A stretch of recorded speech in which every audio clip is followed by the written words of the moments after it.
Welcome to Revenue Rehab, your one-stop destination for collective solutions to the biggest challenges faced by marketing leaders today. Now head on over to the couch, make yourself comfortable, and get ready to change the way you approach revenue. Leading your recovery is modern marketer, author, speaker, and chief operating officer at Tegrita, Brandi Starr.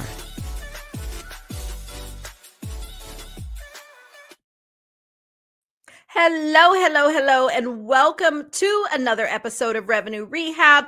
I am your host, Brandi Starr, and we have another amazing episode for you today.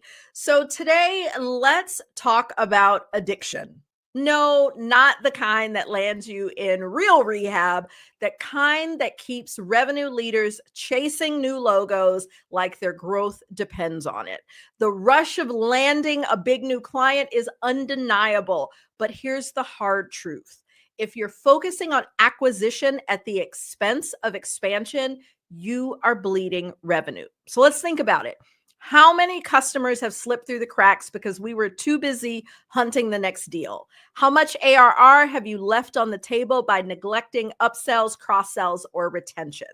Today, we are exposing the hidden costs of acquisition first mindset.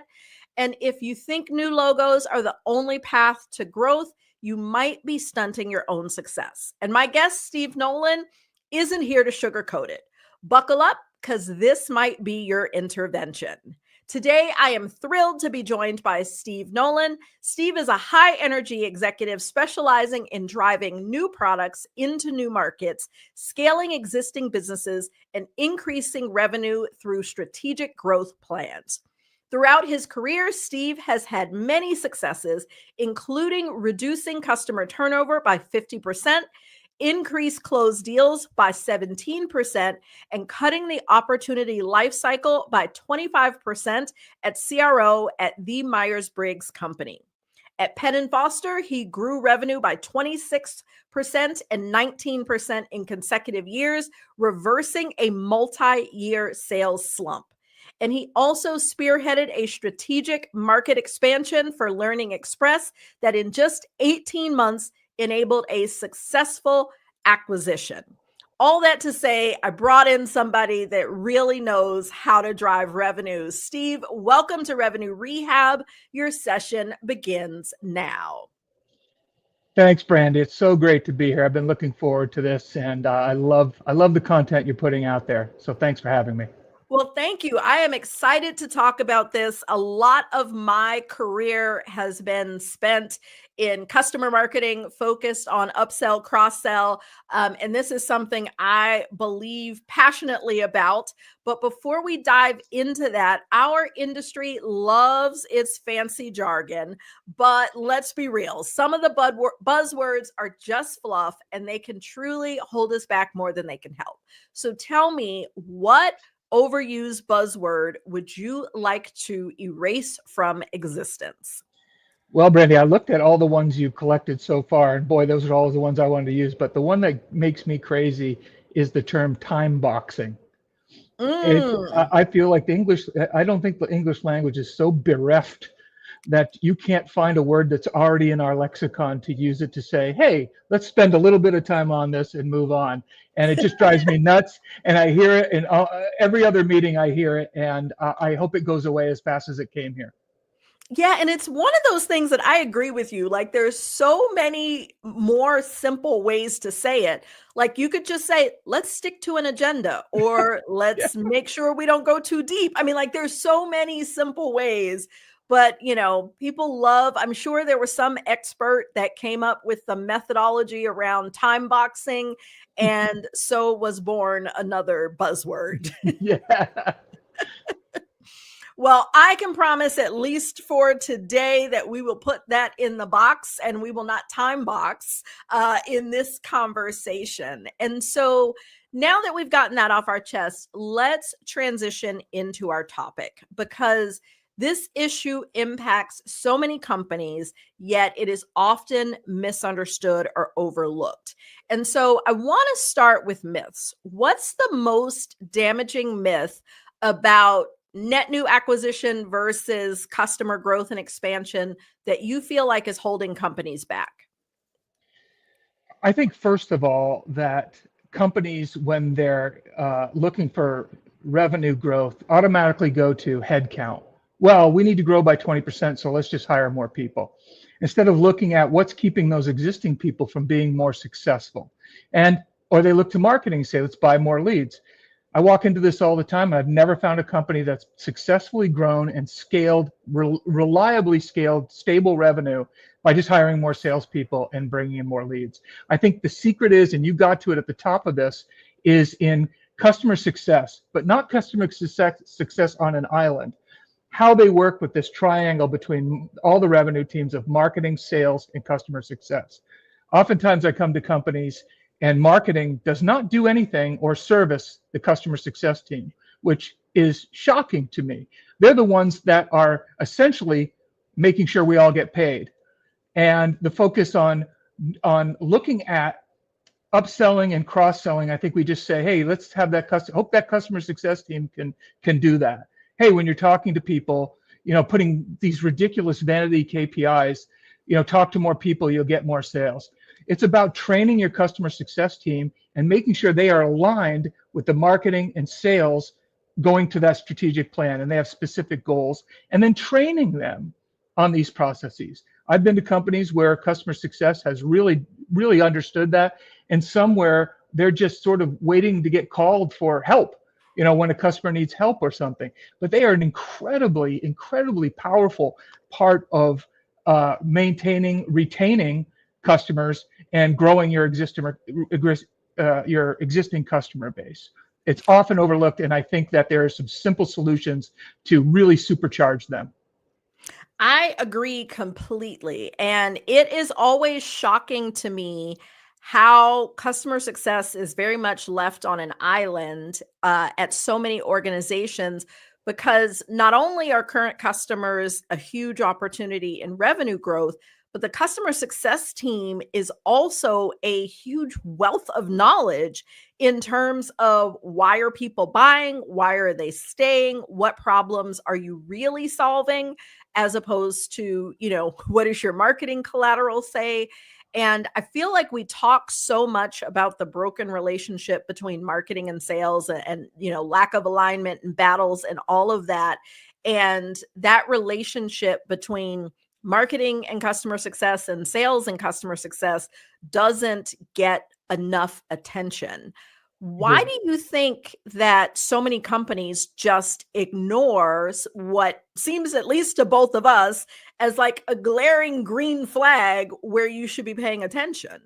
I think companies oftentimes, and probably in my career, I've probably been guilty of the same bias, which is our customers love us. Our product is so good, it's so innovative, it helps people, it's got great ROI, that it takes care of itself, but it never does. It's like any other relationship. You don't pay attention to it and they go somewhere else. And the real challenge here is understanding the cost of a lost customer. What is churn costing you? It's costing you a heck of a lot more than just the revenue they've delivered in the last 12 months to you, the sales you've made to that customer. You may have reputational damage.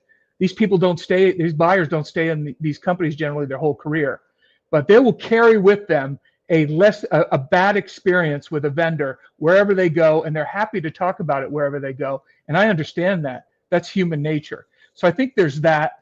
And I think also that that what we ignore are certain dynamics. For instance, I'll give you for instance. You have I'll just use an example, a big industrial customer, and you're selling whatever you're selling to them, learning and training and development.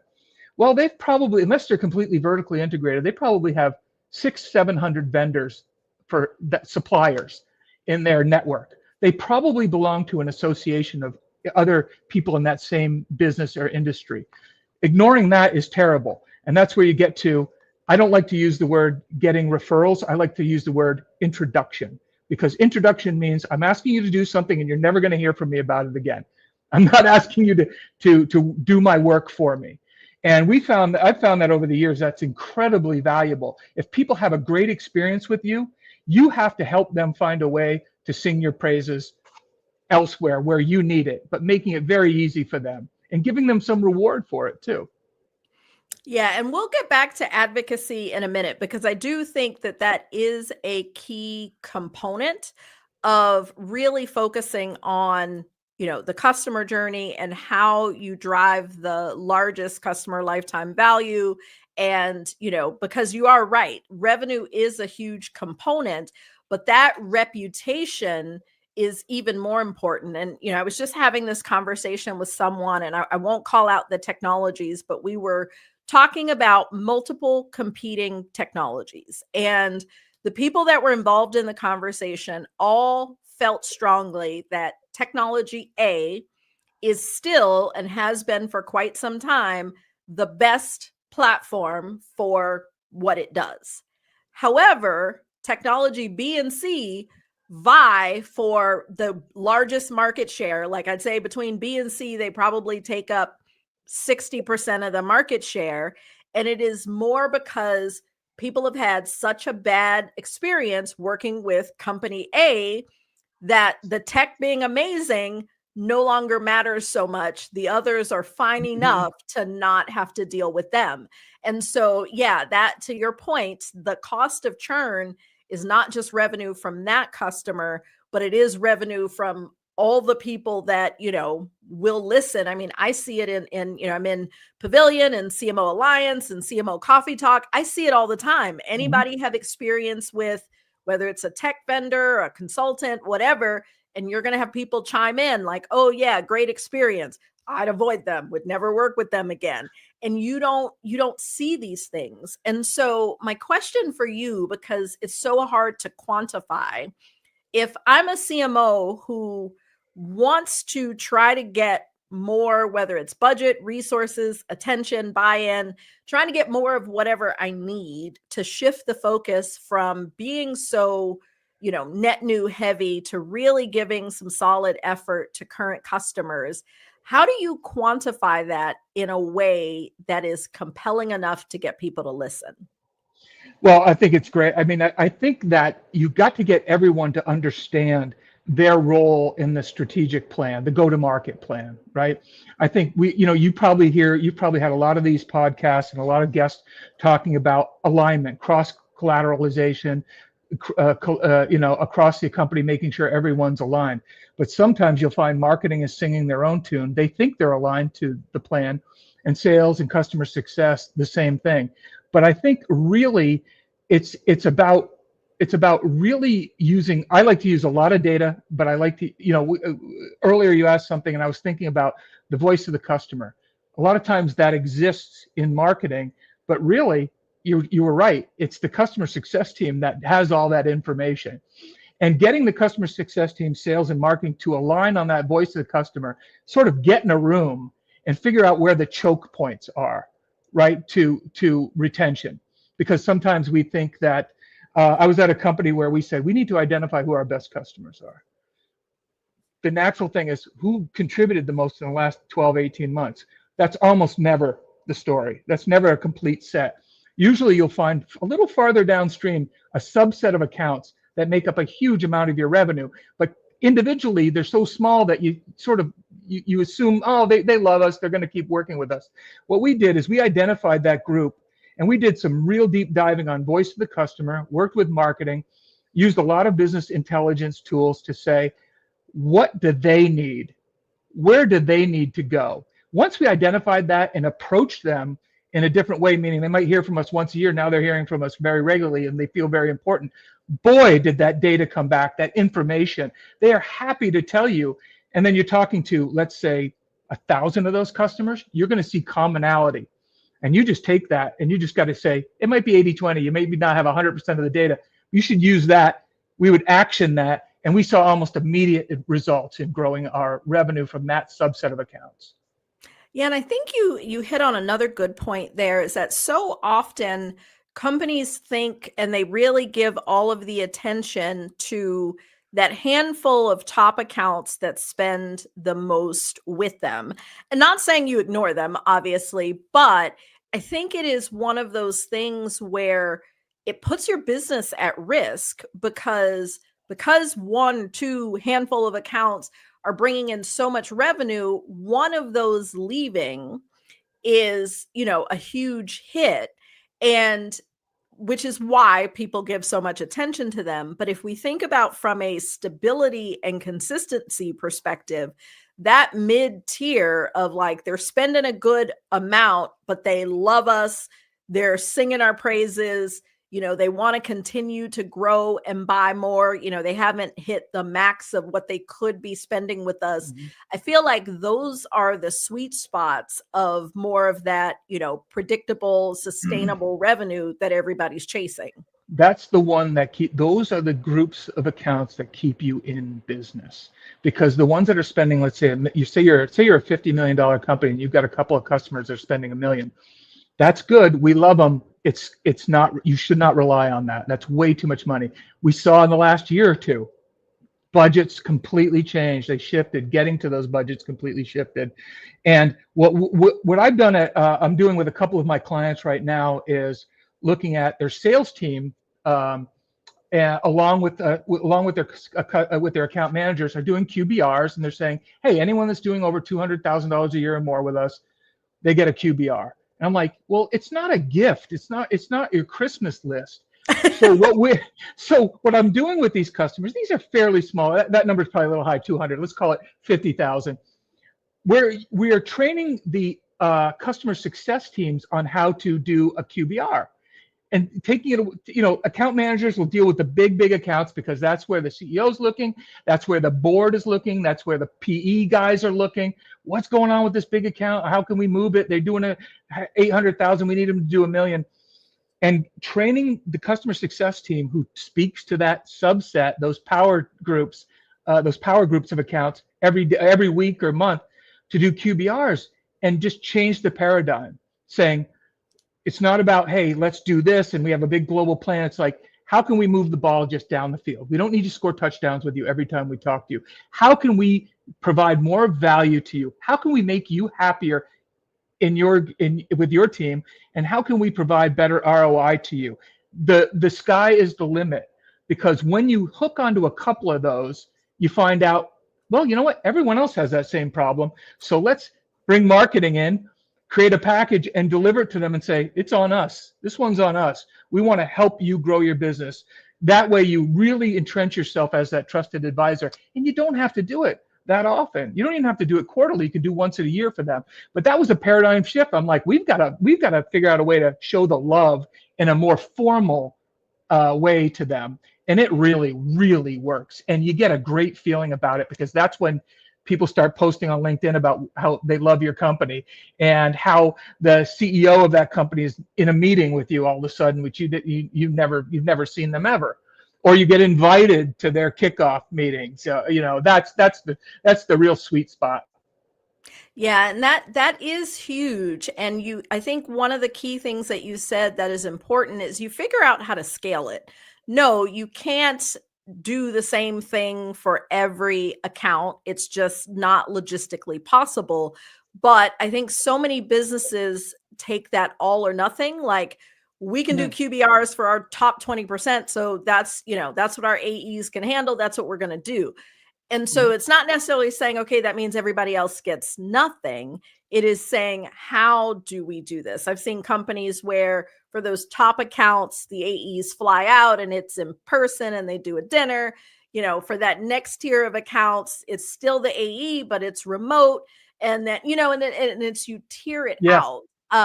And so, yeah, I've definitely seen similar outcomes from that focus. I want to go back to something you said where you talked about how the executives, the board, the PE firms, everybody is constantly asking the question, what's going on with this big account, that big account? And I know that consistent visibility mentality, the way that the sales teams are often incented, where they're often incented, more for net new, that all of those things is what I have consistently heard as the biggest barrier from CMOs of why they don't spend more of their resources, whether it's headcount or budget, to do more customer marketing, even though they understand the value.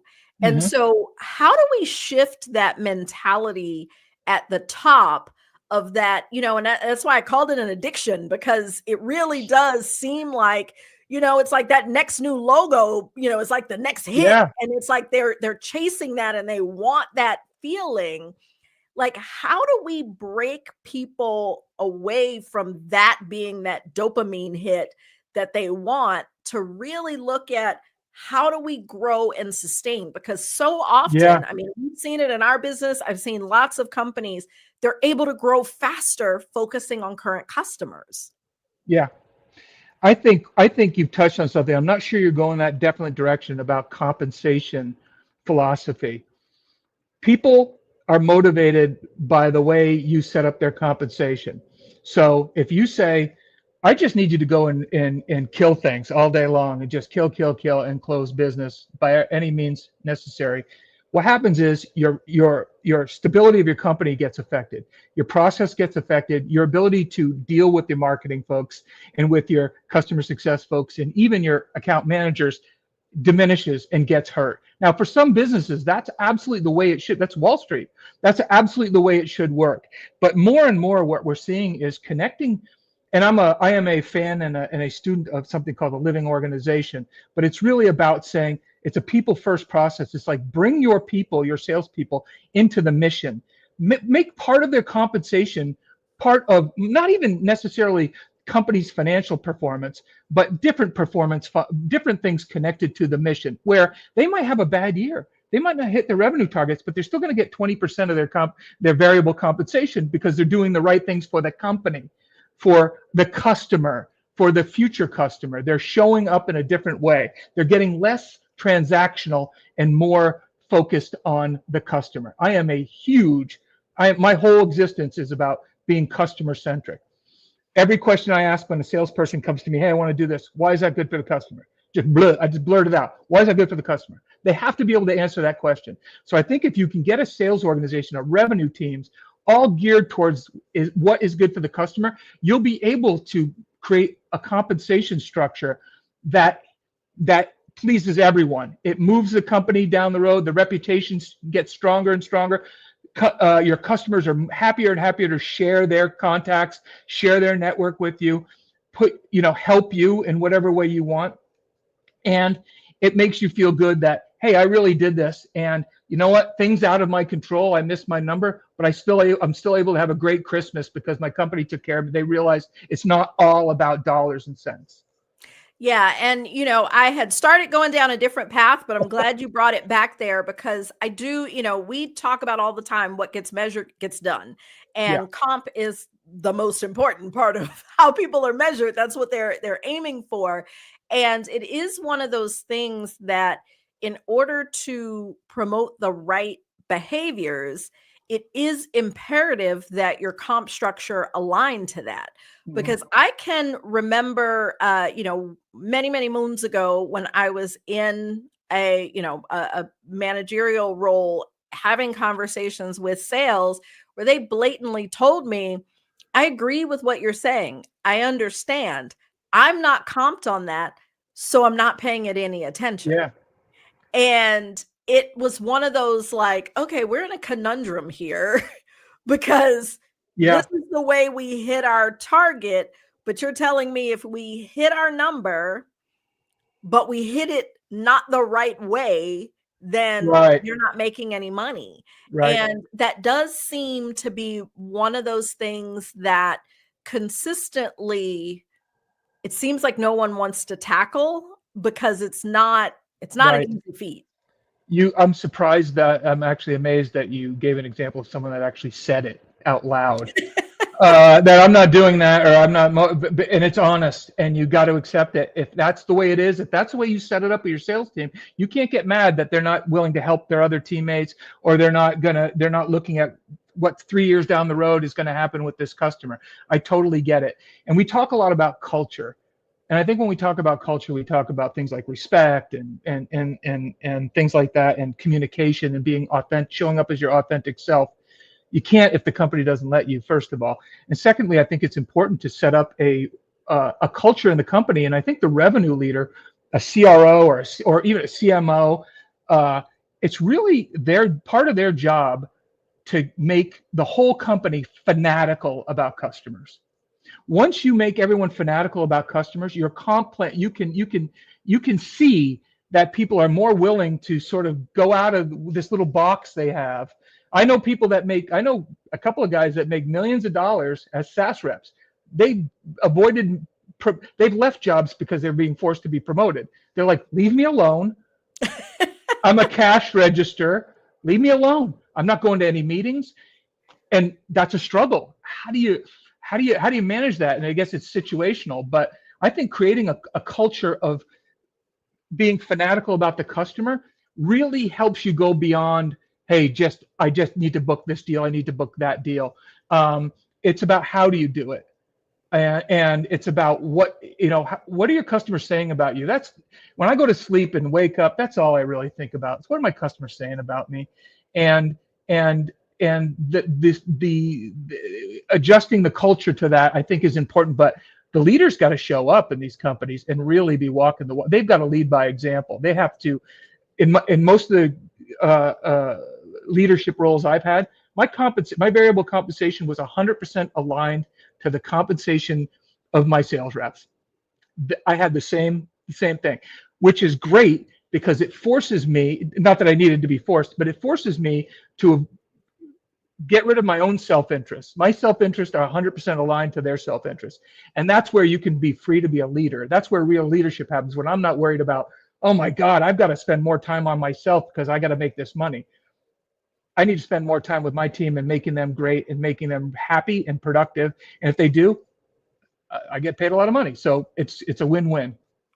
Yeah. And I think, the more and more we talk about this, I didn't expect that for comp to be such a key part of this, but thinking about what you're saying, that's another place that I see challenges come in, because when you have executives being hired, that's probably the place where comp is negotiated the most, and not just the base, but all the different variables and equity and all these different things. And so often, some of what is negotiated is literally counter to what's ideal for the business and the way that those that they're going to be leading are comped. And it's one of those things that, it seems like they do it because, okay, we really want this person, we want to get them in, this small thing doesn't seem like a big deal. But I mean, I've seen multiple examples of situations where literally the business becomes handcuffed because exactly what you said. A certain leader was really focused on the things that they were being measured on. Exactly. And pushing their team to drive the metrics and the results that align to their comp, which was counter to what everybody else was doing. Right. And that's a really difficult one to solve for. Well, I've been in situations where I've been told or presented with this option: 25% of your variable comp is going to be based on how much cost cutting you can do. And I'm like, okay, I get the reality of a business. If a business is in trouble, but if a business is flourishing and I'm getting rewarded for cutting costs, cutting travel from my sales team, cutting expense counts, cutting, whatever, how many meetings we do, awards, President's Club, whatever it is, it's crazy. I don't see it as much anymore. But I could tell you 10 years ago, I was just, it's so counterintuitive. And you know what we've seen happen, right? Those companies they just fall apart. Yeah. And it really becomes a situation where instead of working collaboratively, everybody is essentially working against each other. Yeah. But I want to pull it back a little bit and get back to talking about the net new versus current customer, because this is one of those things that I do think that there are some companies that get to a point where they really have maximized what they can do with their current customers. They've got a good flow, so to speak. Most organizations are on the opposite side in they got a customer newsletter, depending on the industry, there may be a customer conference or, some roadshow dinners. There's some things happening. So they say they have customer marketing and a real focused on revenue growth. But I'd love to hear your argument for those people who really aren't doing they're not doing the things. How do you, what argument, how do you build the case to get them to understand why they need to lean into that and give more attention and effort to growing current business? Well, I think I'm a huge I don't come by this naturally, by the way, but I am a huge nerd now about data and about data analysis and how it works and how to use it. Because you can get a lot of data. Companies have tons of data. It floats around all the time. Customers are doing things every day, all day long. But what data do you need, and what kind of information and intelligence can you get from it? That has been a game changer for me. Because if you can synthesize the data and present it to the people that need to be presented internally, the other leaders, how can you argue against data, real data? If you say, look, guys, 80% of last year's revenue came from upselling, cross-selling, or at least maintaining our core audience. Yeah, Steve, but our 3 biggest accounts spent less, and we've got to just make that up with. We've just got to bring in new business. And I'm like, okay, well, what kind of new business? If you look at if you look at the last 12 months, a lot of companies that are new business and find out the customers aren't using the product, so they're not going to. So okay, well, we had an onboarding. We're so motivated to just sell it and do the minimal onboarding. I just want to. You get into a mode where you're just selling things. And I have been in situations with companies where I was like, oh my gosh, I'm talking to these people after the sale, after we've onboarded, and I'm jumping into the first QBR. They don't know what they bought. No, it sounds crazy. They're not using it for what it was intended to. But we had such a great sales process. We had such a compelling message. Like, your problem is such a big, we can solve it, and blah, blah, blah. And it was a bad move, and we had to backtrack. I insisted we go back to them and say, listen, we need to provide more training for you. I'm going to send some people into your office, and we're going to do some training. You're not getting the full benefit of it. And so what you see is a lot of deals, new deals are great. Oh, they're great, but they don't renew.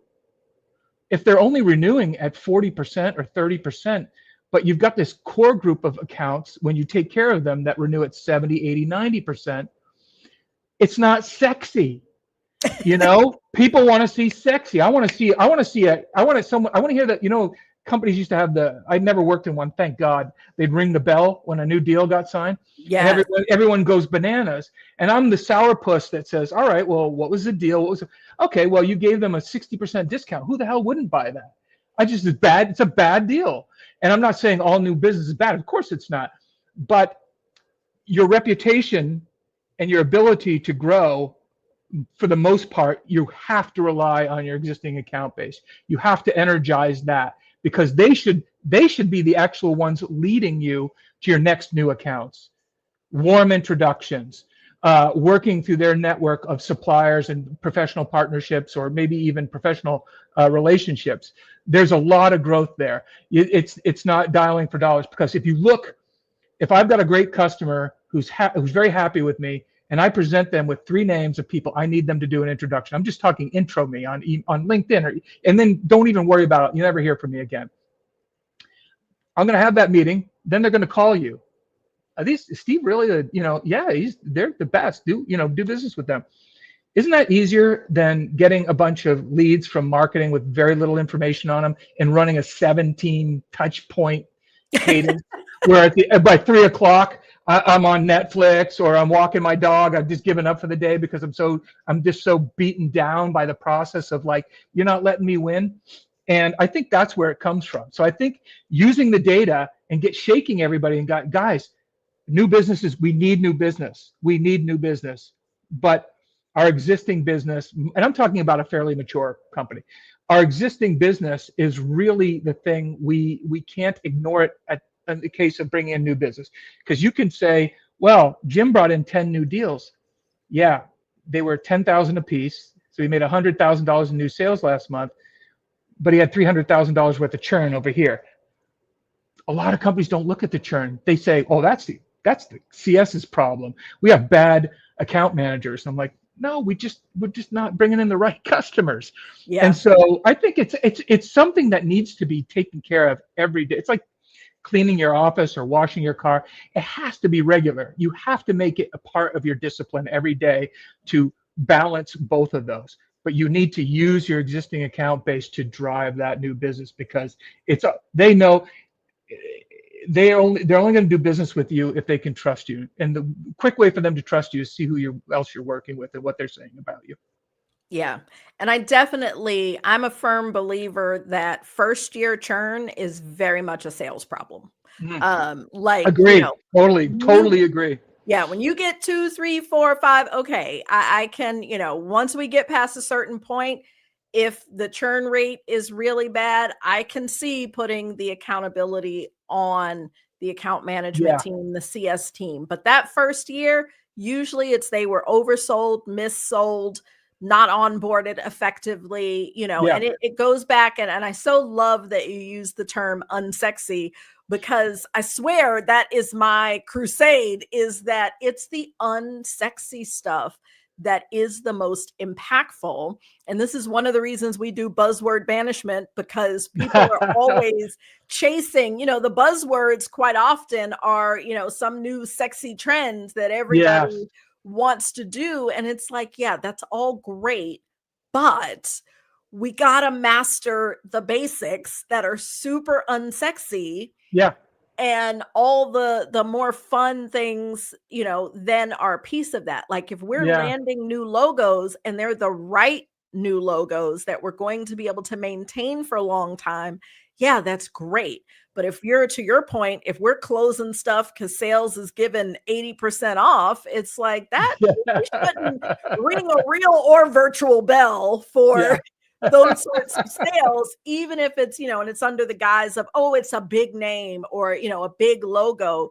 Well, half of those, their PR people say you can't even acknowledge that you work with them. So, it's like you're still not even getting that. Yeah. And again, with the new accounts, there's two things, right? You have to get their trust. And that is a training thing.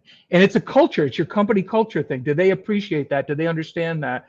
If I can gain your trust and truly get to the root of your problem, most accounts that I speak to when I drop into these sales meetings, they're describing the symptoms. They've got a bloody nose. We need to get to, well, is it an allergy or is it something more serious? And all of a sudden, and it's like, take my hand, I do this. I have a process. My process is we're going to diagnose your real problem. And it's almost always not what you think it is. And then we'll figure out, is that something we can help you with or not? If we can't, believe me, I don't need your business. I'll go somewhere else. I got plenty of places to other people to work with. And that makes the net new sales really meaningful, because people are like, wow, this guy didn't sell me anything, but I bought a ton of it.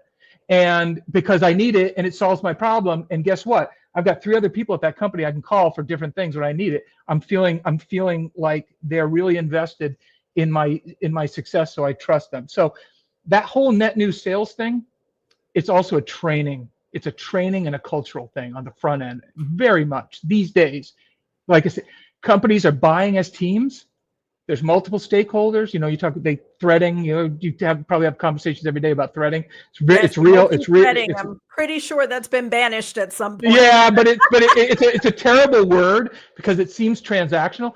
But making sure you understand how this sale is going to help benefit or each of those key stakeholders. And sometimes you don't really know of them yet. So the new process, what I say training is, who's going to use it? It's a lot more different questions. It's a different process. It's maybe a slightly slower process or more involved. But what you're going to get is someone who's like, yeah, I'm going to go fight for budget for this because this makes a lot of sense. And I really need to solve this problem. You've helped me identify the problem and the solution. So, and that makes, when I win a sale or my team wins a sale, it's about someone saying, wow, thanks.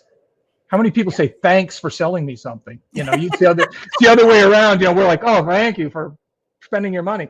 But getting a thanks from them, that's the key. And that's sales leadership today. That's the modern, it probably always should have been, but it wasn't always that way. But it is now, I hope.